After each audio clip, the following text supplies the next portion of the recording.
Welcome, everyone. Thank you all for coming. Before we begin, I'd like to acknowledge that we are gathered here today in Treaty 1 territory, the home and traditional lands of the Anishinaabe, Innu, Dakota peoples, and the national homeland of the Red River Métis Nation. We draw our water from Shoal Lake, and we thank the people of Shoal Lake 40 Band of Treaty 3 for the precious gift that they share with us. My name is Doug Eyolfson, and I'm the Member of Parliament for Winnipeg West. Before entering public life, I spent 25 years as an emergency physician. Throughout my career, I saw firsthand how quickly infectious diseases and other public health emergencies can place enormous pressure on a healthcare system. These experiences reinforce the importance of preparation, scientific research, and strong public health infrastructure. Today's announcement reflects that commitment to ensuring Canada is better equipped to respond to future health challenges and protect the health and safety of Canadians.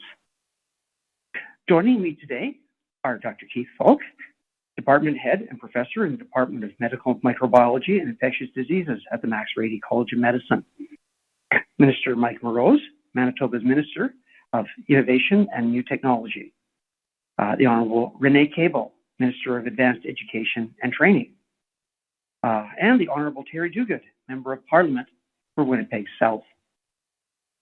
Please note that members of the media will have an opportunity to ask questions following today's announcements.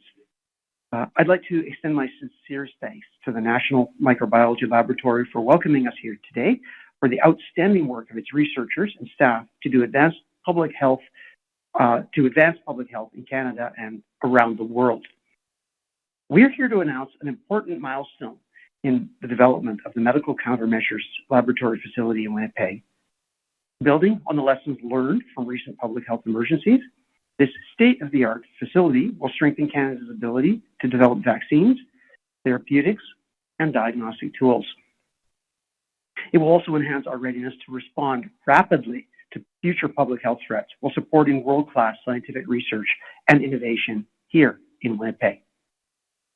Today's contract announcement marks the transition from planning to implementation, while supporting, and brings us one step closer to realizing this significant investment in Canada's public health preparedness and research capacity.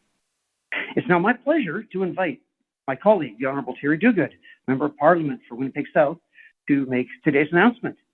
Terry?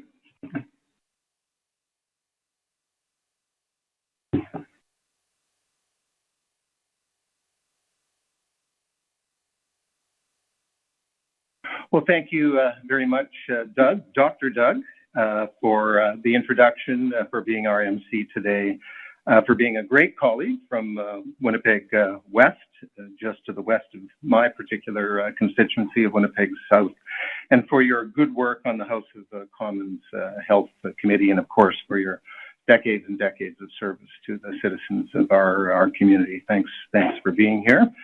And thank you for introducing some of our dignitaries today. And I also want to welcome the Vice President of the National Microbiology Laboratory, Celia Lorenko. She's, I think, recently been appointed, and I know all of us here look forward to working with her. And let me say it's wonderful to be back here at the NML, the National Microbiology Laboratory, and as most of you know, it's part of the Canadian Science Centre for Human Animal Health. And on this spot, you have a level 4 laboratory facility for human diseases and one for animal diseases. The facility was opened in 1999, and it was unique on the planet of having both of these laboratories side by each, with some of the organisms most dangerous to humanity. And it really helped to put us on the map and continues to help put us on the map. For decades, the work done here has protected the health of Canadians and people around the world. And Winnipeg's reputation as a global center for infectious disease research has been built in large part because of the work done here. This place, and in fact, this theater is very special to me. Before becoming a member of Parliament, I had the great privilege of serving as President and CEO of the International Center for Infectious Diseases. And during those years, I had the great honor of working alongside the late Dr. Frank Plummer, after whom this theater is named, who was the first scientific director of the National Microbiology Laboratory. Also worked closely with Dr. Alan Ronald, who was my first scientific director, Dr. Jamie Blanchard, and my friend and colleague who is with us today, Dr. Keith Fowke, who we will hear from shortly. Working with these scientific leaders taught me something that has only become clearer over time. Preparing for the next public health emergency begins long before the emergency arrives. It begins with investing in people, it begins with investing in science, and it begins with investing in facilities, like the one in which we are sitting. Those investments have paid extraordinary dividends. Scientists here help Canada respond to SARS, the H1N1 influenza epidemic, Ebola, and most recently, COVID-19. The first Ebola vaccine was developed under the leadership of Dr. Heinz Feldman, one of Canada's most important contributions to global public health. That legacy continues, and in fact, this week, Health Canada authorized the first Canadian clinical trial of a next-generation mRNA vaccine targeting the, hope I pronounced this right, Bundibugyo strain of Ebola, a reminder that the fight against emerging infectious diseases continues and that investments in science remain as important as ever. As we know, public health threats do not respect borders. They move quickly. Our response needs to move even faster. And that is why we are here today. On behalf of the Honourable Marjorie Michel, Minister of Health, and the Honourable Joël Lightbound, Minister of Government Transformation, Public Works and Procurement, I am pleased to announce a $10.2 million contract awarded to Winnipeg-based Architecture49 for the architectural and engineering design of Canada's new medical countermeasures laboratory facility. This design contract is the first step towards a $267 million national facility that will strengthen Canada's capacity to develop vaccines, therapeutics, and diagnostic tools before future public health emergencies become national crises. I want to repeat that number. $267 million national facility that will help to protect the health of Canadians, in fact, people throughout the world.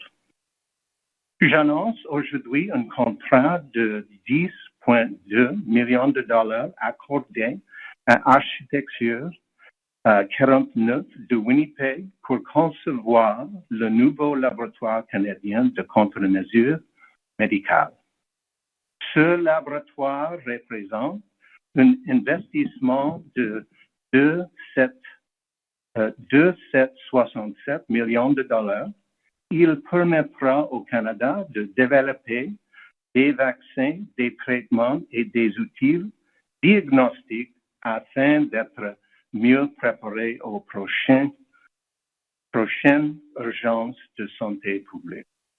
This investment will create jobs during the design and construction phases, support highly skilled scientific and technical careers for decades to come, and further strengthen Winnipeg's growing life sciences sector. I want to recognize Architecture49. These folks are in the audience today. The firm traces its roots to the distinguished Winnipeg practice of Smith Carter, which helped design this remarkable laboratory campus, the one we are sitting in now. It is fitting that a new generation of Winnipeg architects, engineers, and technical professionals will now help design Canada's next generation of public health infrastructure. This is good for Winnipeg. It is good for Manitoba. It is good for Canada. And today's announcement also builds on the investments our governments have made recently here in Manitoba.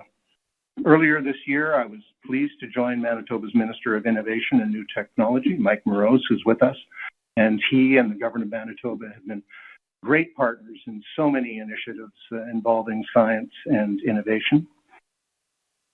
But we announced together federal and provincial investments in 2 new biological research facilities at the University of Manitoba, supported by a $57 million federal investment and a $16.8 million investment from the province of Manitoba. These facilities will expand vaccine development and strengthen Canada's biomanufacturing capacity. Together with the National Microbiology Laboratory, Canadian Food Inspection Agency, the University of Manitoba, and our growing network of researchers and biotechnology companies, these investments are strengthening one of Canada's most important life sciences ecosystems.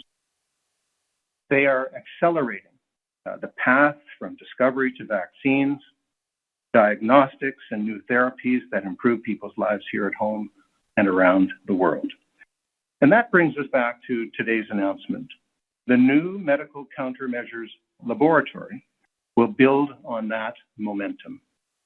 It will strengthen Canada's ability to prepare for future public health emergencies, deepen our scientific capacity, and reinforce Winnipeg's place as one of the world's leading centers for infectious diseases research, innovation, and collaboration.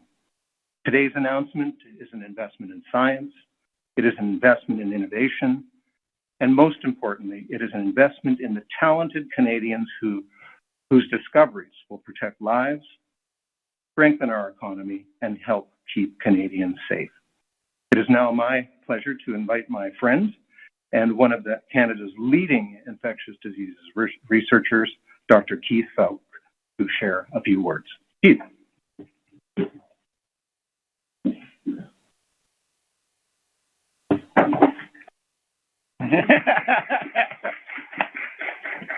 And the fan goes wild.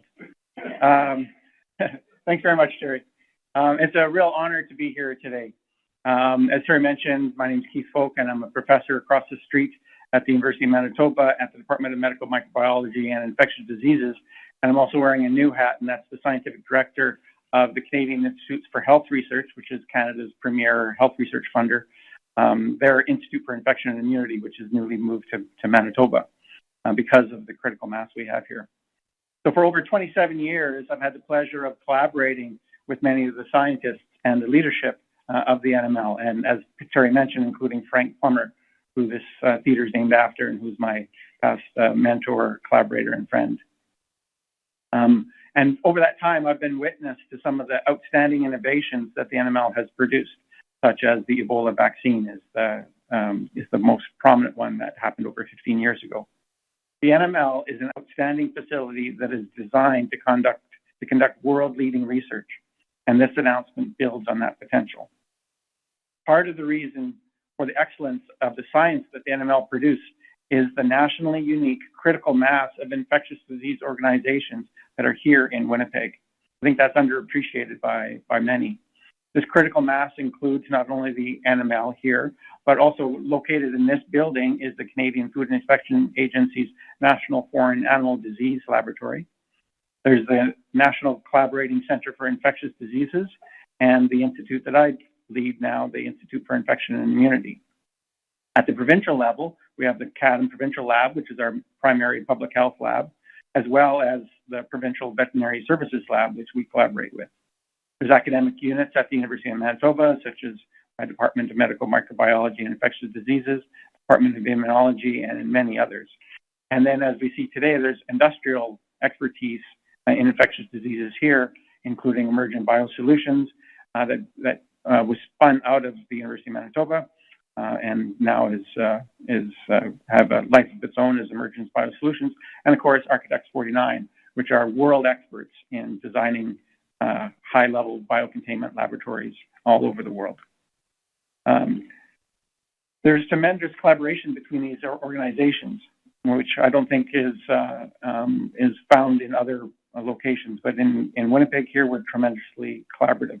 For example, in just the last 5 years alone, 37 scientists that are based at the NML have had appointments at the University of Manitoba in the department that I used to lead. And 67 of our graduate students were actually doing their research in this building.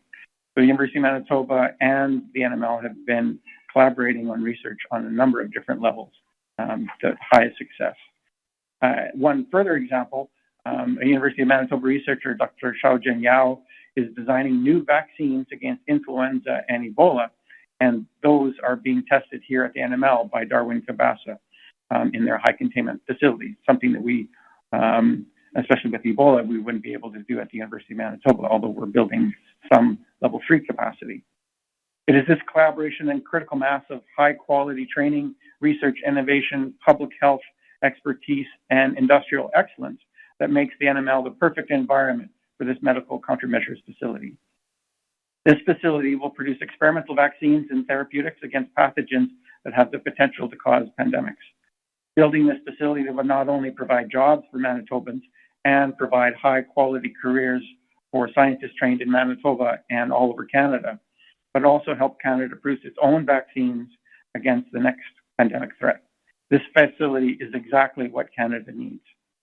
The facility will need upstream pipeline to be fed with cutting-edge vaccines and therapeutic products from which industry and academia in Manitoba and across Canada will produce.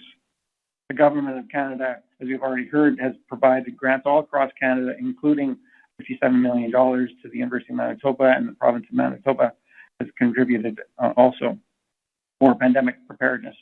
Across Canada, these scientists are working hard to create new vaccines and therapeutics to prepare Canada against the next pandemic.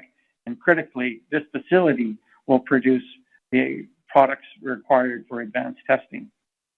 Due to the critical mass of an excellent infectious disease organizations in Winnipeg and the proven outstanding high containment work that's done here at the NML is the perfect location for this new countermeasure facility that will ensure that Canadians innovate and produce the vaccines and therapeutics that will protect Canadians from the next pandemic threat.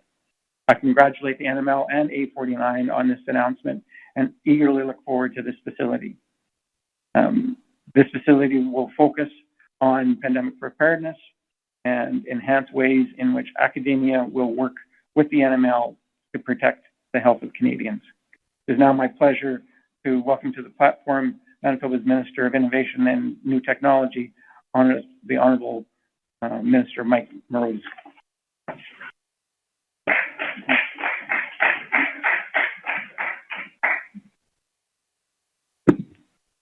Hello, everyone.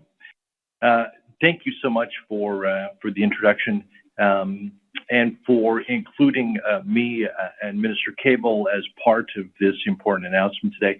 I want to pass on the regrets of Health Minister Ezeguara, who very much wanted to be here with us today, but whose schedule didn't permit it. And I do want to double back on something that Terry had said regarding the collaboration between the provincial government and the federal government on the new lab space at the U of M. I want to be crystal clear. That project doesn't happen on the provincial side without the unwavering dedication and support of Minister Cable. No one worked harder at the provincial level than she did. That project doesn't happen on our side without her. So I want to make sure that's recognized. So thank you for the opportunity to be part of this important announcement. The COVID-19 pandemic reminded us of a fundamental truth, that the strength of our response at a time of crisis is determined by the choices we make before it arrives. Preparedness is not built overnight. It's built through vision, sustained investment, trusted partnerships, and the dedication of researchers, innovators, clinicians, educators, and public servants who are committed to protecting people. Today's announcement is more than an investment in a building or a laboratory. It's an investment in confidence, capability, and our shared future. And it points to something even bolder, a vision for Manitoba as a place where world-class science and innovation can come together to protect communities, grow opportunity, and lead in shaping the future of health security. The National Microbiology Laboratory has earned an international reputation for excellence in infectious disease research and pandemic response. Building on that legacy, the new Medical Countermeasures Laboratory will expand Canada's capacity to develop vaccines, therapeutics, and diagnostic tools, strengthening our preparedness for future health emergencies and reinforcing Canada's place as a global leader in biomedical research. It will serve as a cornerstone in the training of the next generation of scientists, innovators, and health leaders, a place where discoveries move from lab to the clinic, from ideas to impact, from possibility to progress. Innovation must always be measured by the lives it improves and the future it helps make possible, whether through digital technology, artificial intelligence, biomedical research, or the training of the next generation of scientists, innovators, and health leaders. Our shared goal is clear: to turn Manitoba's ideas, talent, and partnerships into solutions that serve people here at home and around the globe. This is the kind of ambition Manitobans expect from us, to build not only for today, but for the decades ahead. Building a stronger life sciences and innovation ecosystem will require all of us, federal, provincial, municipal, and Indigenous governments, academic, clinical, and industry partners, working together with a shared purpose and a shared urgency. No single government, institution, or sector can turn Manitoba's strengths into that future by themselves. But together, we can create an ecosystem that protects people, attracts talent, supports training, accelerates discovery, strengthens public health, and creates opportunities for generations to come. On behalf of the Government of Manitoba, I congratulate everyone whose leadership and dedication has brought this project to this important milestone. Manitoba is proud to stand with you, proud to be part of that exciting future, and we're ready to build it together. Thank you.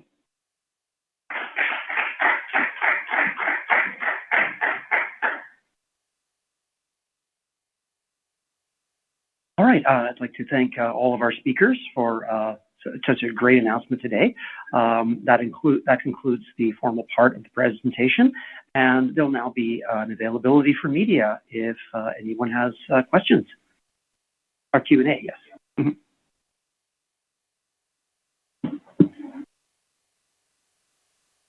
Hello there, my name is Stephen. I work for Winnipeg Duguid. I'll be helping moderate the questions for today. Just a couple of ground rules before we set off. When you are recognized, please introduce yourself with your name, your media outlet, and we'll limit it to one question and one follow-up, please. So there. I'd like to ask questions, please. And I'd like to invite Dr. Keith and MP Duguid to join us at the podium to take the questions.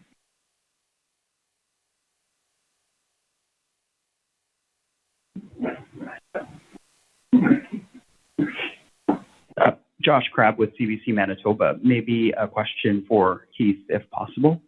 How unique will this lab be in the world once it's up and running? How many others are there like it? I don't know, but I know that it's unique in Canada. I'm sure that there's other facilities throughout the world, and other people like the architects designing it and the NML themselves can probably comment on it. But the unique thing is that throughout Canada, in different universities, people are working very hard to get a vaccine, make vaccines, and to create them, and to come up with brand new ideas.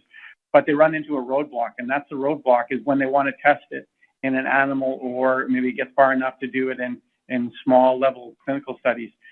They need high quality products to be able to use to go into that testing, and there just isn't much capacity available in Canada. So that's a real roadblock in Canadian researchers moving their ideas forward. And so this facility is unique in Canada in that it'll help alleviate that problem. Thank you. For MP Duguid, is there a target date for the lab to be opened? I know this is an announcement of the contract for design work, but when can people expect to see this lab up and running? Yeah, my understanding is that the target date is 2033. These are high containment facilities. They're very, very technically complex, and so they take a long time to both design and to build. By way of example, the decision to locate the National Microbiology Laboratory here on this site was made in 1989. It didn't open until 1999, and of course has been serving the country very ably for the last 26 years. So that is the predicted date, 2033. Thank you.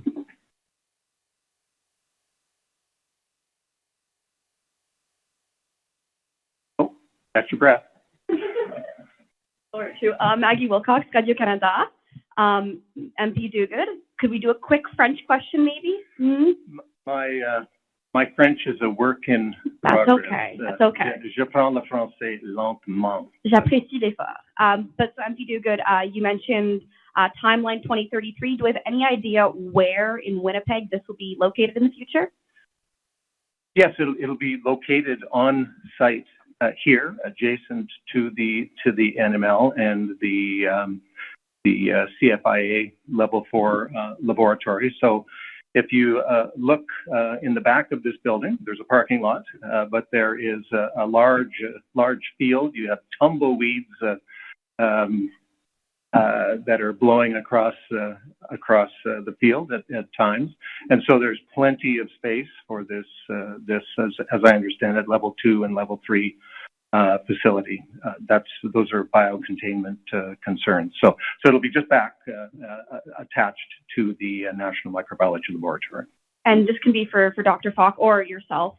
You mentioned this will create a lot of jobs. Do we know how many jobs this could create? What sorts of jobs? Like, why is this such a big economic driver? So, the folks who run the lab here may have this answer, and you may want to ask them after we conclude the session. But I think at one time, there was about 500 people working in the two labs here. That's maybe a little bit less now, but it employs hundreds of people on the site as we speak, and there will obviously be an increase of employment of scientists, of support staff.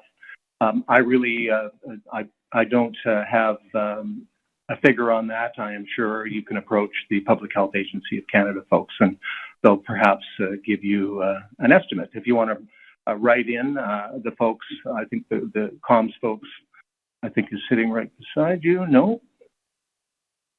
Somewhere here. There's someone here you can ask, and they may be able to give you an estimate.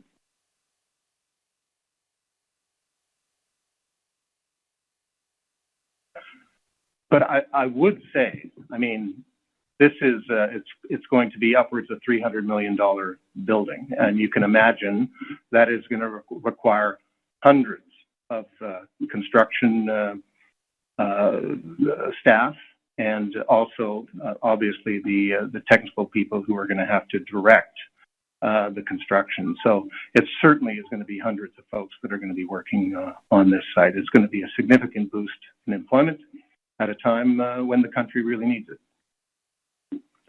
Hi there, Karen Pauls with CBC National News, and this is a question for Dr. Fowke, please. I'm just curious to understand what specific gaps in Canada's pandemic preparedness will this facility address? For example, will it produce vaccines, therapeutics, diagnostic tests, and manufacture them as well? And will it only focus on infectious diseases or also chemical, radiological, and other emergencies? Thanks very much. The gap is in producing high quality test vaccines and therapeutics that go on for further testing. So my understanding is this facility won't be a large scale facility producing vaccines for hundreds of thousands of Canadians, but it'll produce the test lots that are required to then go into further testing, and then you narrow down which of your products are the most effective in the testing phase, and then you can go ahead with a single product and then engage a larger scale manufacturer. Okay, and so my follow-up question, I don't know if this would be for you or for someone from the lab, but I'm curious to know how this new lab will work with the NML. Will it use complement what they're doing here, or how will you sort of work to do different things? And then also, will you be working with private industry, researchers from other universities as well, or like where will these people come from? Yeah, it's my understanding that this facility will build on the high containment expertise in order to test these, produce and then eventually go on to test some of these products. That has to be done in a very regulated high containment facility, clean rooms and all that. And the expertise that the NML has is going to be instrumental in being able to run and operate those facilities. So I think that the knowledge, the nationally unique knowledge that the NML has built up is going to be ideally situated for operating that facility. And in terms of how others will engage, it's my assumption and hope that the facility needs to be fed products to develop. And while the NML may be able to develop some, hopefully they'll be highly engaged in even more research and developing more. But clearly industry throughout Canada, as well as academia, is going to need to feed that pipeline. And so I think this is a fantastic opportunity for industry and academia across Canada to be able to develop products and get them to a point where they can be tested at the highest level. Yes, sorry, I know this is a third question, but I'm just trying to understand the private-public thing. Will this be a federal government lab, or a lab that people can sort of rent or use lab space to advance their products? It'll be a federal government facility and be run by the feds. And for further details, I'd reference you to the NML. Yeah, my understanding is that this will be under the auspices of the Public Health Agency of Canada and the NML. We heard some powerful words from Minister Moroz revolving around vision, and this site has always been envisaged as a place where public and private could interact, the concept of a biomed city. Where those tumbleweeds are blowing now, this is fully serviced land.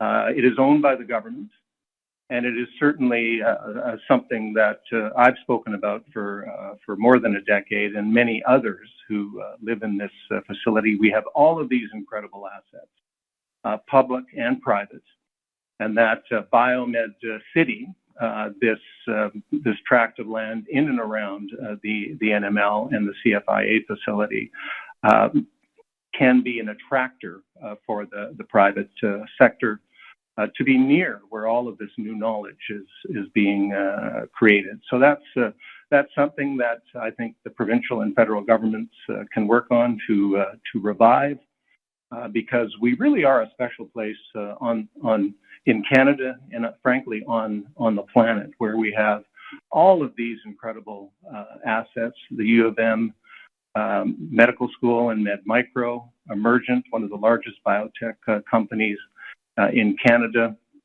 the NML, CFIA, and now new biomanufacturing facilities that are going to be led by the U of M. So we need to take advantage of these very, very special assets for our city and for our province. And we're just so fortunate to have them here. Hi, Catherine Dornian from Global News. Can you talk about the selection process for this contract and why this company specifically was chosen? No. No, I can a little bit. My understanding is that it was a competitive process and that the winning bid was Architecture49. And as I think both of our other speakers mentioned, they've got a long history in this space, including building these facilities here, facilities throughout the United States, and are world leaders in these high containment research facilities.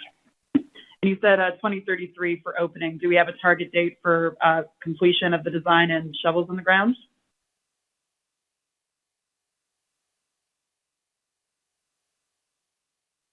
Very early in the, so if you want me to do it, I think we're yeah, but pre-design, and that's going to take some time, but.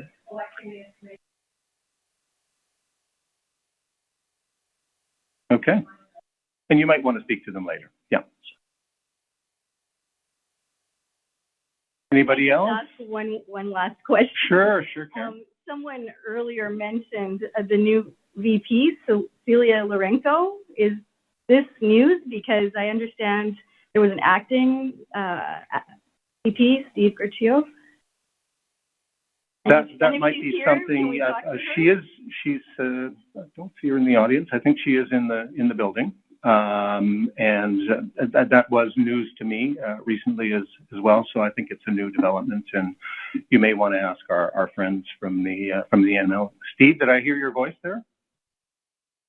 Yeah. Steve, the COO, you might want to talk to. He's the Chief Operating Officer, longtime employee of the lab, and he will have answers for you and others on some of the details that we've talked about today.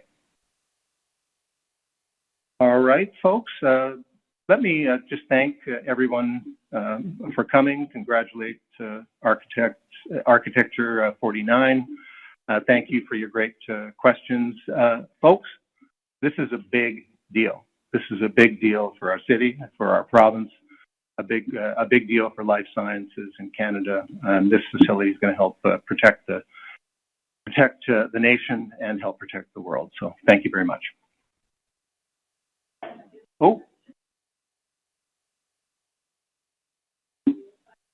Oh, sure. Is there Zoom questions? Stephen, I've taken over your job. I apologize for that. Are there any Zoom questions? Thank you. If you're a reporter on the Zoom and wish to ask a question, please use the hand-raising function. Si vous êtes journaliste et vous désirez poser une question sur le Zoom, veuillez utiliser l'option de lever la main. Just give a few moments.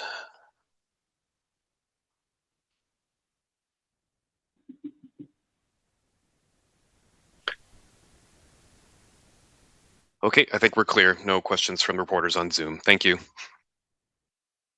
Thanks, everyone. Merci.